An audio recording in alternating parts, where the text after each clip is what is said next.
The world's #1 bucket list expert. Bucket List Life's mission is to help you get off the treadmill, stop Groundhog Days, hack your habits, and live a regret-free life. Because we know life's way too short not to live your bucket list life. So please welcome your host, Trav Bell, the Bucket List Guy. Hey, bucket listers, welcome to another episode of the Bucket List Life podcast. Thanks so much for tuning in. We're live on a whole bunch of social media channels right now. That's if you're watching it live, Facebook, LinkedIn, YouTube. We're not on TikTok just yet, but who knows? Look, thanks a lot for tuning in. Feel free to comment while we go live. And if you're listening to this recording, on your favorite podcast platform, then welcome to another episode of the Bucket List Life podcast. Once again, I cannot wait to get into this one. Ralph Velasco, the Continental Drifter. Now, I thought the Bucket List guy was cool, but I tell you, and I've been running around the world doing that, but the Continental Drifter, you were going to have to dig into this. Mate, thanks so much for being on my podcast, buddy. Oh, thanks so much for having me, Travis. This is great. Looking forward to it. Oh, have you got your mic on there? Hang on. Yeah, how's that? You got your mic on? Yes, you have. All right. Yep, we're all good. Okay, sorry about that. That's okay. That's okay. We'll ditch these things. Okay, mate. Thanks for having me on. Appreciate it. Yeah, once again, look, thanks a lot for jumping on. We love the technical side of this, don't we? Not. Look, mate, stoked to have you on. Whereabouts are you in the world right now? I'm located in Chicago. That's where I was kind of born and raised. So when I'm not traveling, you can often find me here, but usually on the road. Now, I ask this of every guest, right? So we haven't done a lot of international travel recently, and I'm sure you haven't either, but in the last 12 months because of COVID and everything else. But when we are going into another country or coming back into our own, we've got to fill out an incoming passenger card, and we've got to put our occupation on that card. What do you put on your incoming passenger card, mate? That's a great question. I put teacher, and so I teach travel photography, and everything I do is about helping people get better photos of their travel. So I consider myself a teacher. I would not have put that. Anyway, there you go. So you've been teaching travel photography, not just your photography is just amazing. And we're going to put up all your socials and stuff in a second. But your travel photography is, dude, that's next level. And now you're teaching it? Yeah, well, I've always kind of been teaching it for a long, long time, 13, 14 years now. And so I've created these tours that I call them cultural tours with a focus on photography. So they're not photo workshops, which a lot of people do workshops, but to me, that's a lot of work. And we're there to have fun. And so I like to help people to get better photos of their travels, and say trying to rid the world of bad photography one photo at a time. Is Instagram been your arch nemesis or what? I'm somewhat active on Instagram, but I enjoy it, but I don't spend too much time over there. Surely I can take a selfie or a picture of of something, and then just put like 5 or 6 filters over the top, and we're pretty much level on the photography side of things, aren't we? Absolutely. No. All these wannabe photographers with their iPhones. Oh God, I can just imagine, mate. Thanks a lot. Like, I love the fact that you're the Continental Drifter. We'll get into that in a second, because I love a good brand name. How did this all start for you? Was it travel photography? What were you doing before the travel photography? And what was that, 13 years ago? You've been doing this 13 years full time. What were you doing before the travel photography? What caused you to pivot? Yeah, it's coming up on 13 years, and it might be easier to tell you what I didn't do before this. Yeah. But no, I've owned several restaurants. I was marketing director for a division of a Fortune 500 company. I sold real estate. Most recently, I was a financial advisor from 2005 to 2008. And it was a way for me to get out to California where I'd lived before. And a friend of mine had a financial advisory firm, and he said, well, why don't you come out to California and work with me? And in the meantime, while I was doing that, I was starting what came to be my photo tours, and just teaching people one-on-one how to use these new digital devices that were fairly new at that time, the early 2004 or 5. And so that kind of grew over time into my photo enrichment adventures, a la Compagnie experiences, and now the Continental Drifter. Yeah, right. So 2008, there was a little thing called the GFC around that time. Did that cause you to kind of go into your financial planning? And I just thought financial planning 2008, was that one of the dominoes that helped you, see the light, so to speak? Yeah, I for 3 years, I was a financial advisor, and at night and on weekends, I would do my one-on-ones or short tours and things like that.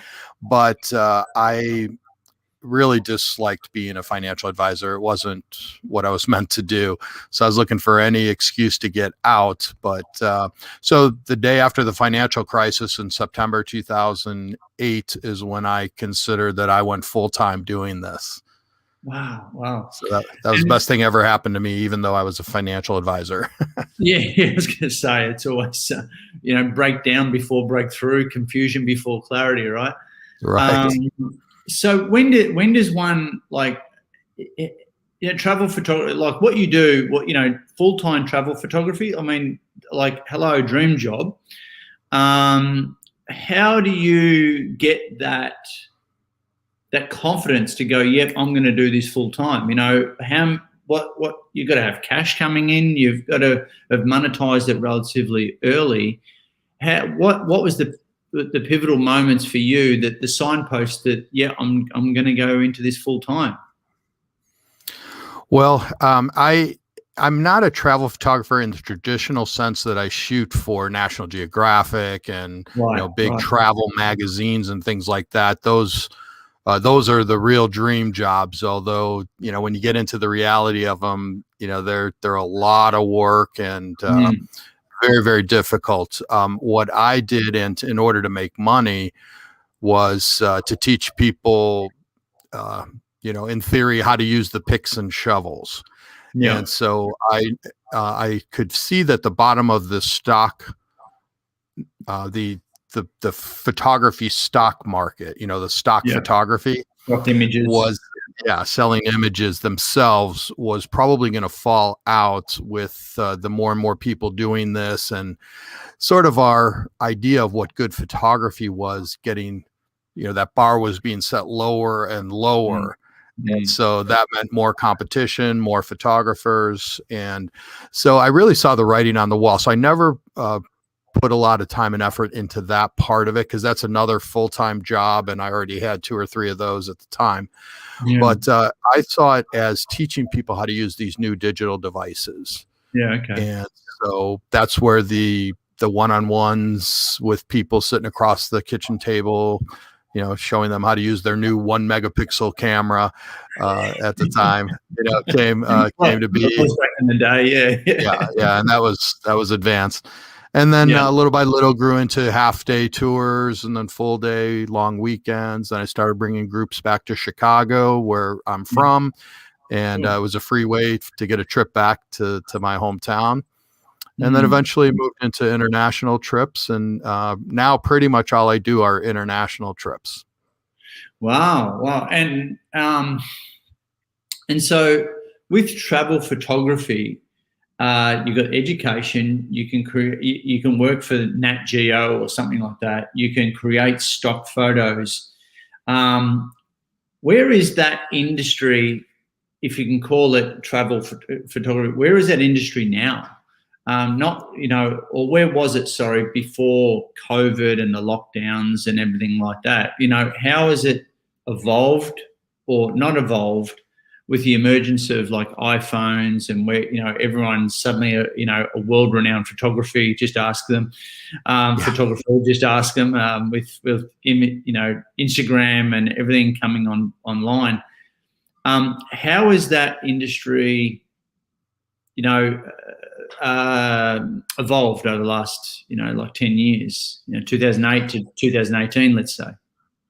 Yeah. When I started getting into travel and photography, I was probably 15, 16 years old, way back when. And there was, probably just a few hundred, maybe, professional photographers that were working for Nat Geo and the big travel magazines at the time. Yeah. And if that many, probably 20 top photographers. Wow. And so they've really seen sort of the bottom fall out of this whole market now with digital, especially. I think that's what the catalyst was, because like you say, now everyone is some sort of a photographer. And so, the days of getting thousands of dollars for a single image to put on the cover of a magazine are probably gone. It's probably disheartening in that, isn't it? Yeah, it really is. It's a shame. Yeah. But now the playing field's a lot more level. I guess it gave an opportunity for me and others like me to do what we do. I have been doing this, like I said, for about 13 years full time. So I think I came in at a good time. So I'm very established and have a really good following.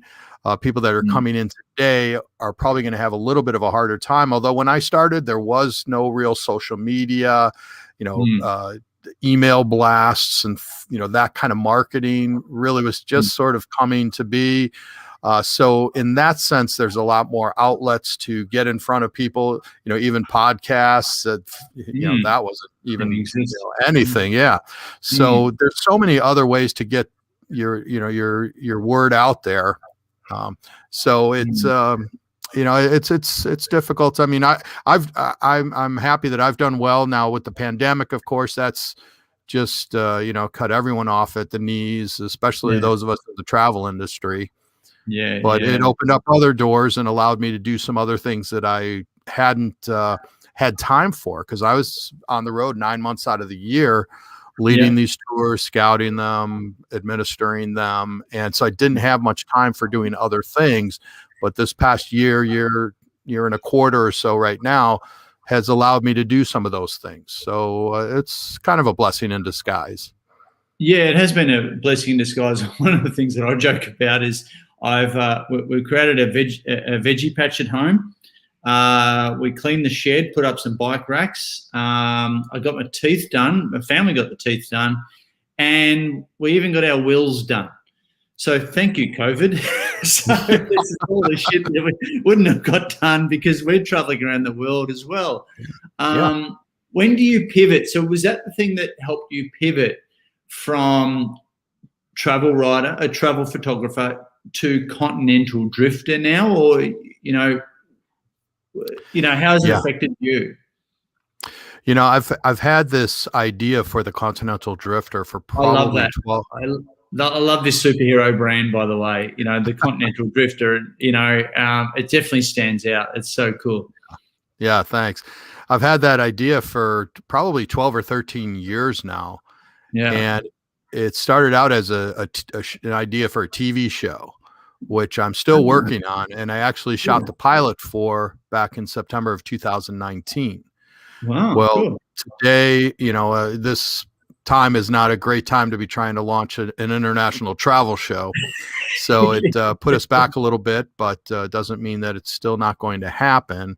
Yeah. But, the time off that I had and the things that I had been wanting to do for a long time was to focus on the Continental Drifter brand, create a travel blog based on it, create a YouTube channel based on it, which I've been wanting to do a YouTube channel for years.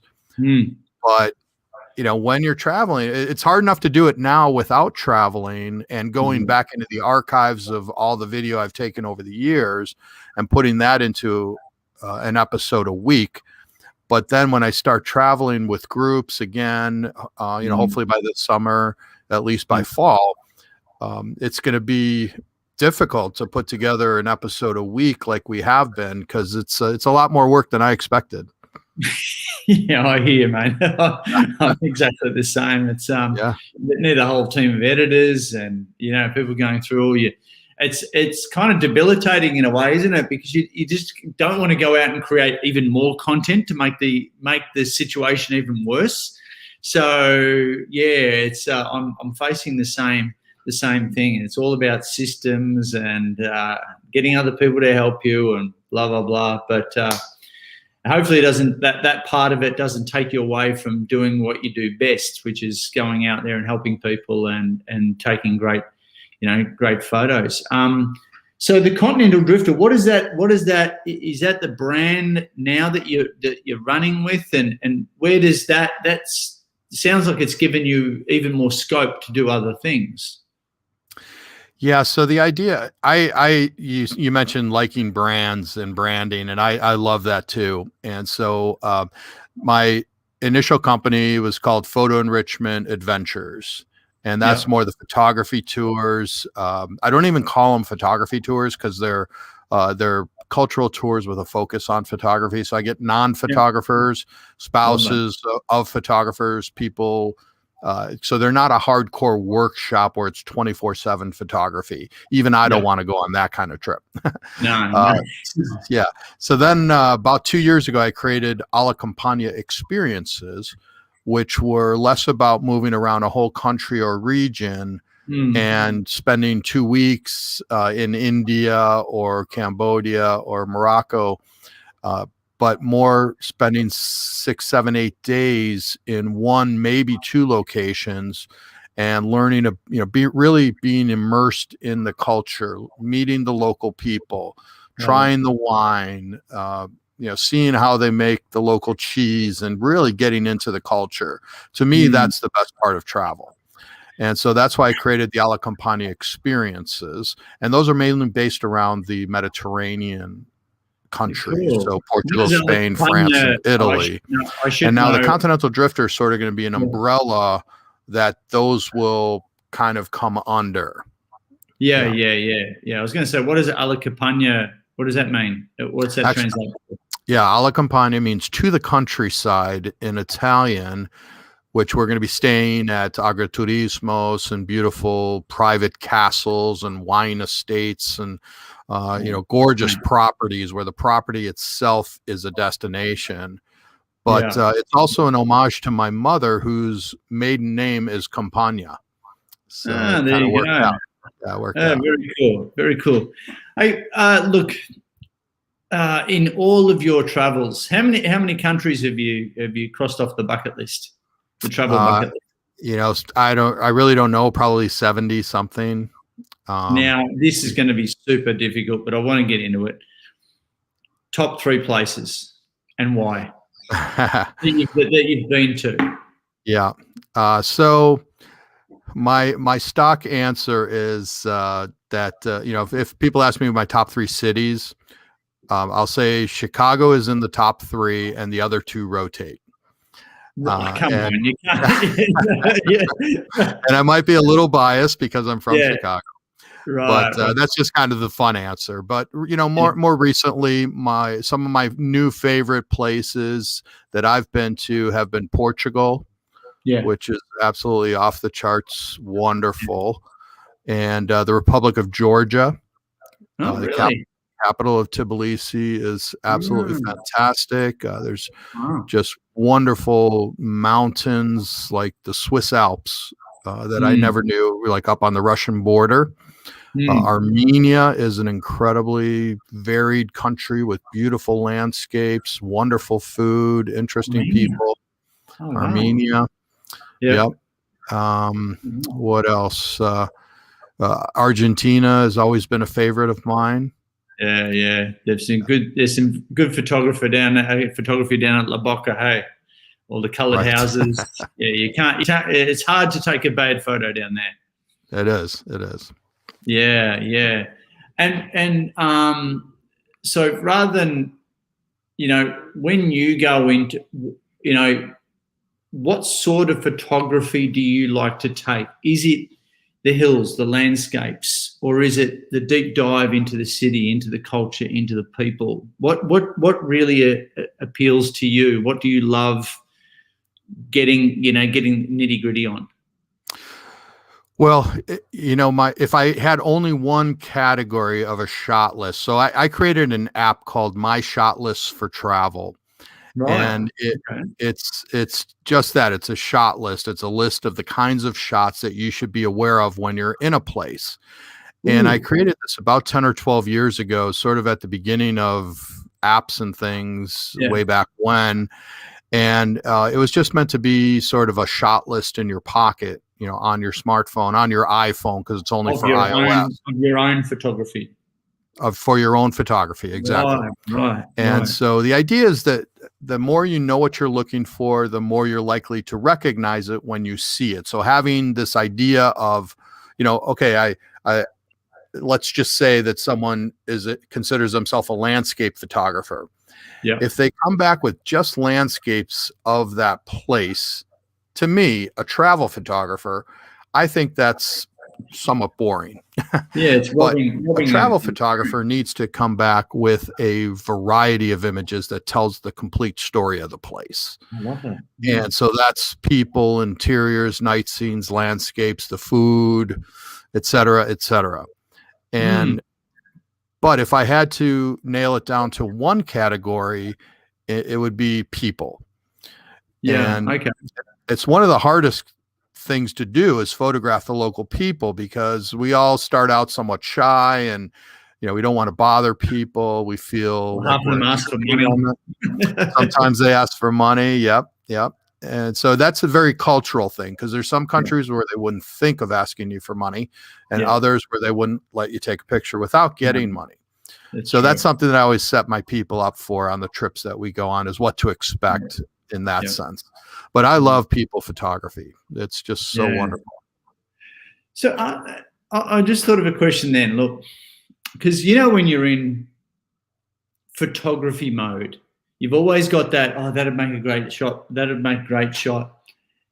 Does that make you more present to the culture, the situation, the people, and everything else going around with you, around you at the time? Does it make you more present or less present because you're thinking about photography and what would make a good shot, lighting, etc.? Does being a photographer rob you of being present in the moment?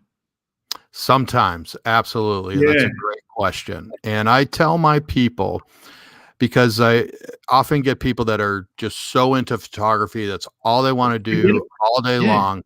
And I say, travel photography is made up of two words: travel and photography. Spend as much time traveling as you are photographing. And I absolutely believe in putting the camera down and not seeing this once in a lifetime place through the viewfinder of a camera. Yeah. When I was in high school, I did a social justice trip to Peru. We were volunteers when I was 16. And one of the first things they taught us was to be here now. Love that. And that was a great lesson for just being present. So it's a great question. And you can absolutely find yourself like realizing that 2 hours has gone by and you've done nothing but look through a viewfinder of a camera, and you haven't really met anyone. And you got some great shots, but is that all you really want? And probably not. Yeah. I've done that.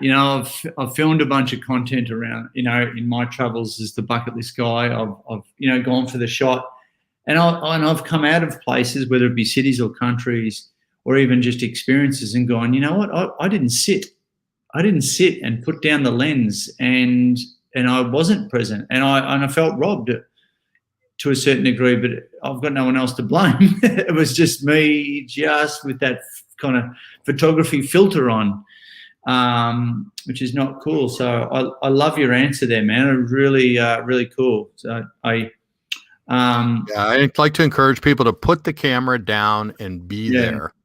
yeah, That just you'll never regret that. yeah, for sure. And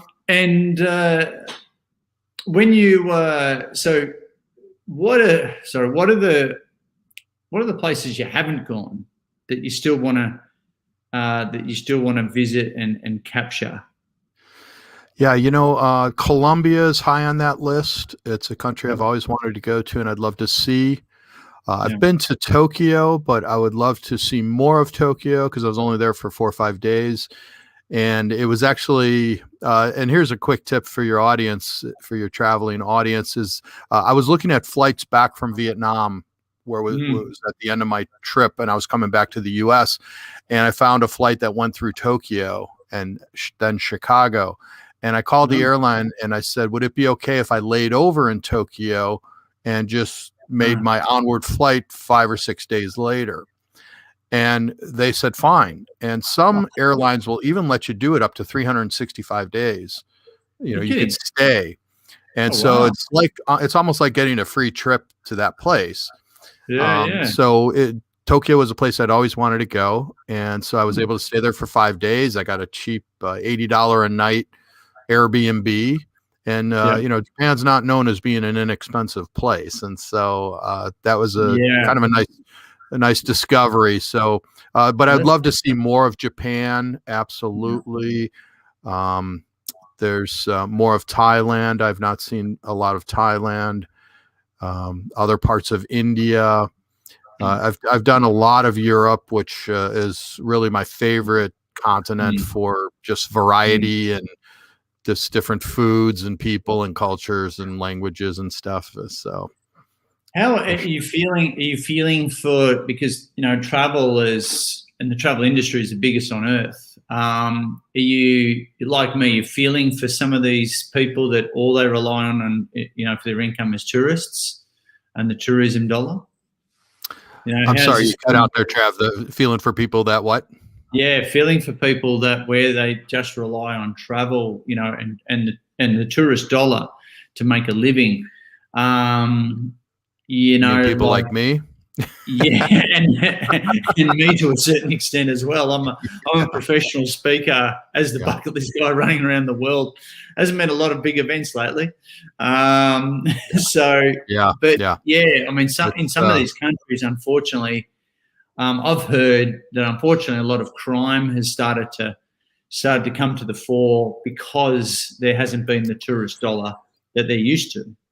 Yeah, no, it's very sad, and although my business is down, close to 100% over the past year, I feel very, very lucky that I'm in a position that I got my expenses way down. I don't have any office space that I need to be worried about, and so I think I set myself up unknowingly for just this kind of a situation. So I'm very, very lucky in that sense. But there are people like our local guides in the places, our tour operators in these locations that are probably not in as good a position as I am. So I consider myself extremely lucky, and can't wait to get back to travel and supporting those people in those industries for sure. How do you think we're going to recoil out of this? How do you think we're going to bounce back? Is it going to be slowly but surely, or what's your thoughts? Because everyone would ask you this question, I'm sure. Yeah, I mean, here we are at the end of March, and a lot of people are being vaccinated. And in polling my clients back in probably last summer, pretty much everyone said, I can't imagine traveling until I get vaccinated, and a lot of other people do too. And so that's starting to happen. The phone is starting to ring. The emails are coming in. People are asking me, well, what trips do you have coming up? And so that's a really great sign. And so I'm starting to get busy with kind of shoring up details for summer and fall trips for this year. And so I'm really hoping that we don't get, some big resurgences of the virus and surges like that, and that we can get to travel at least by fall. And the places that I tend to go to, which with the Alla Campagna experiences I explained earlier, are to a little bit more remote places that are not huge capital cities with big crowds and a lot of driving around for hours to get from one location to the next. I was a little bit ahead of the curve unknowingly for creating those kinds of trips, which is what the Alla Campagna experiences are.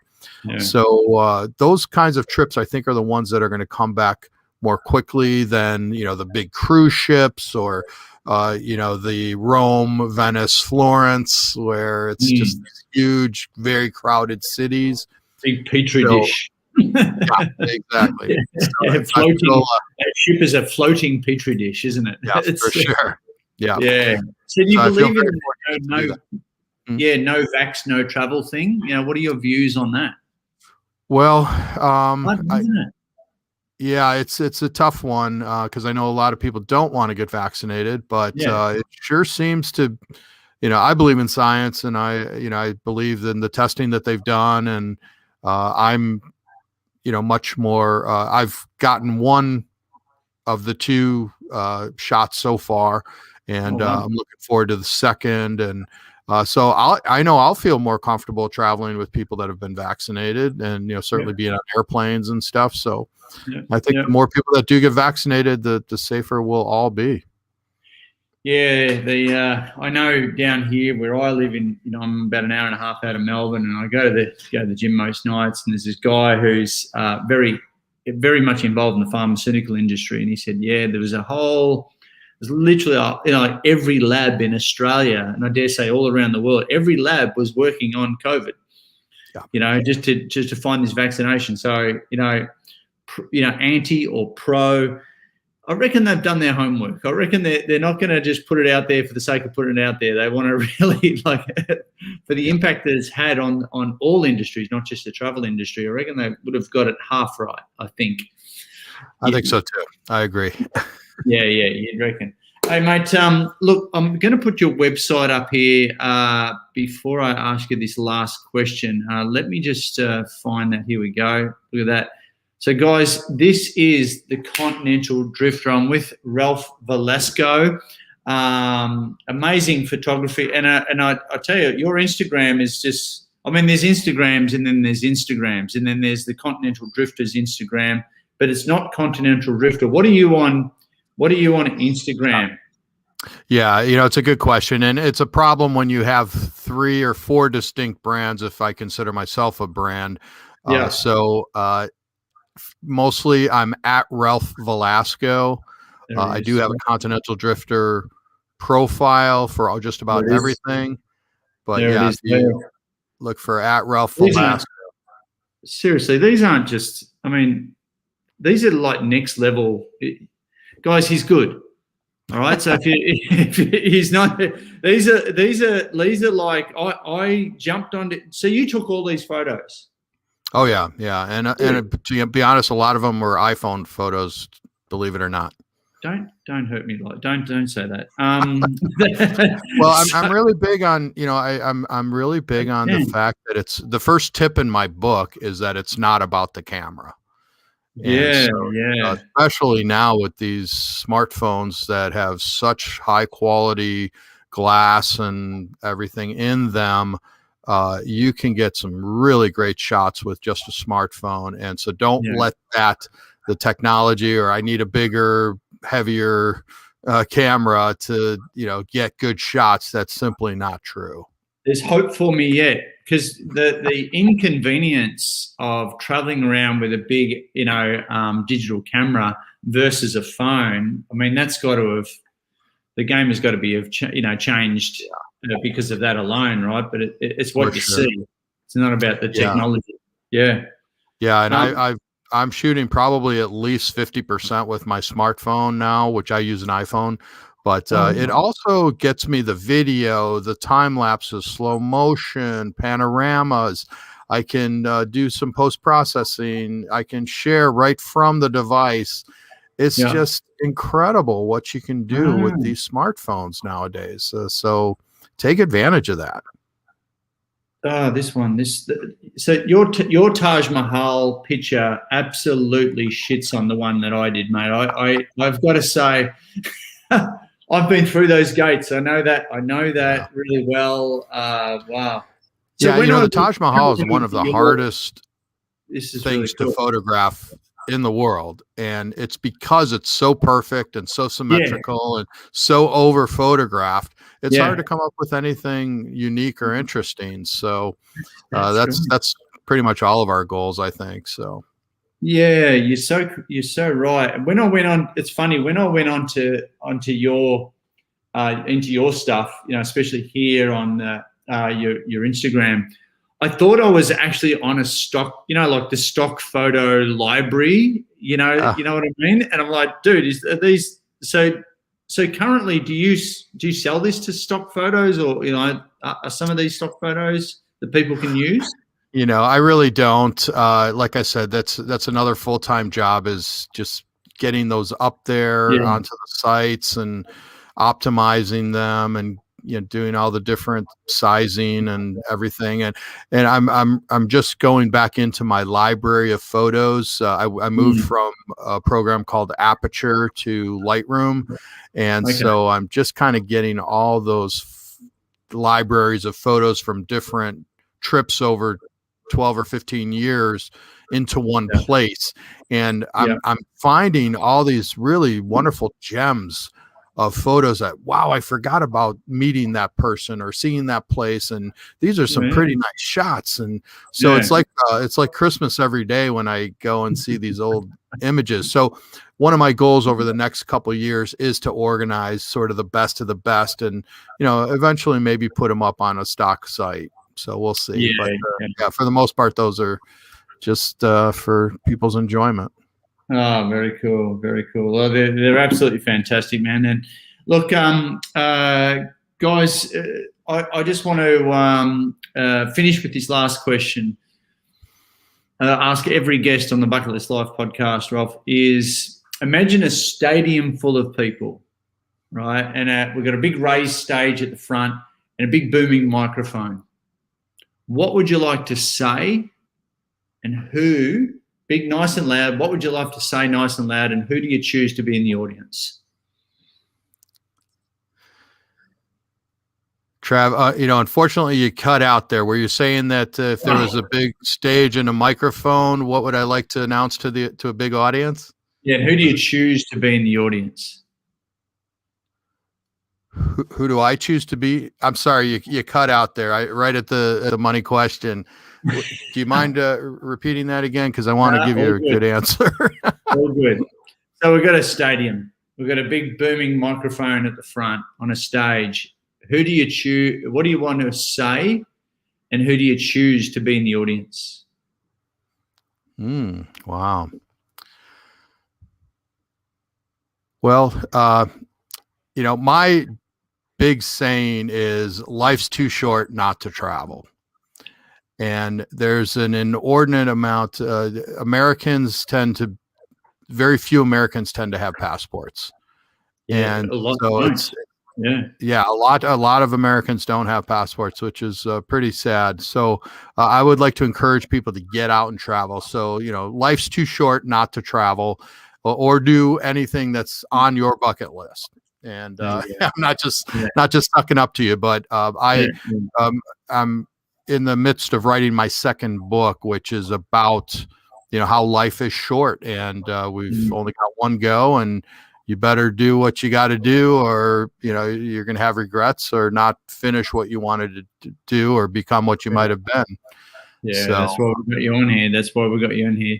And look, and on that too, have you seen this thing for this movement, I guess, of a compulsory gap year for young adults between, high school and obviously college, this compulsory gap year to get Americans to travel more, to breed obviously more tolerance, more acceptance, to have a bigger world vision. Have you seen or been around any of that? No, I really haven't, but I couldn't agree with it more. I think travel is the best education that anyone could get. Yeah. I had a chance to travel and study overseas when I was in high school, and it was the best thing that ever happened to me, and just set me up for not being afraid of other people, other cultures, of being on my own, knowing that I can survive, It's just such a great world out there. And I learned so much every time I travel. And for people to do it when they're young, and I think it would be just the best thing ever. I encourage, I don't have any children, but I always encourage my friends' children, my second cousins and things like that. Let them go and travel. It's the best thing they could ever do. It's the best thing my parents ever let me do. Well, now I've got FOMO. Now I'm thinking about travel. Now I'm thinking about other places I want to go now. I wholeheartedly agree. I love the gap year concept. I love the ramifications of it, how to breed more tolerance, acceptance, etc., not be so insular. And that goes for Australians as well. And to go out and get that passport all nice and full before your time is up. Mate, Ralph, we've got the continentaldrifter.co. That's where people can follow you, find you. We've already put out there on social media.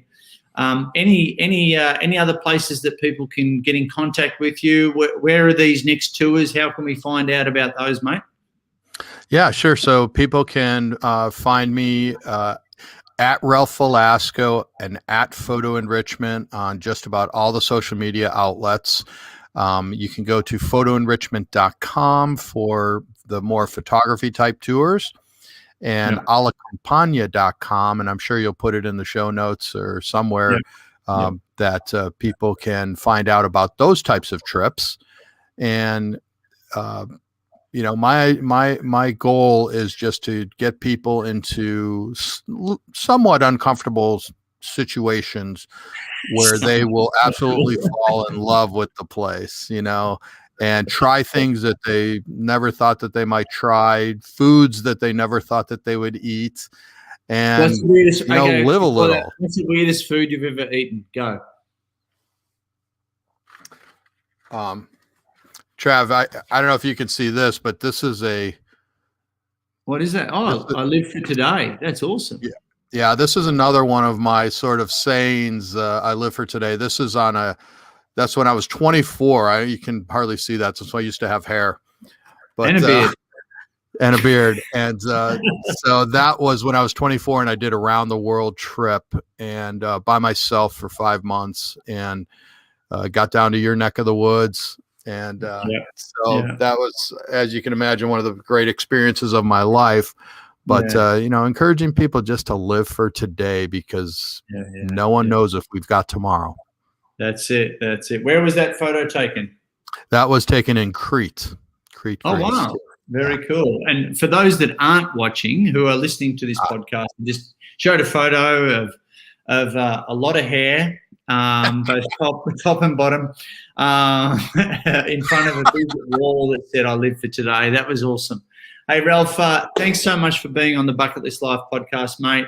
Absolute pleasure. I reckon I'd love to do a round 2 when this whole thing breaks and we're back traveling again. And thanks so much for your time, buddy. Oh, my pleasure. Thank you so much for having me on. This was really fun, and I would love to do a round 2 and keep in touch. Maybe we can collaborate on something down the road. Love it, buddy. Love it. All right. Hey, guys, thank you once again for tuning into the Bucket List Life podcast. Like, share, subscribe, review, all that good stuff on all the social media channels. And until next time, thanks a lot for tuning into the Bucket List Life podcast. Thanks so much for listening to the Bucket List Life podcast with the world's #1 bucket list expert, Trav Bell. For more great content, go to www.thebucketlistguy.com.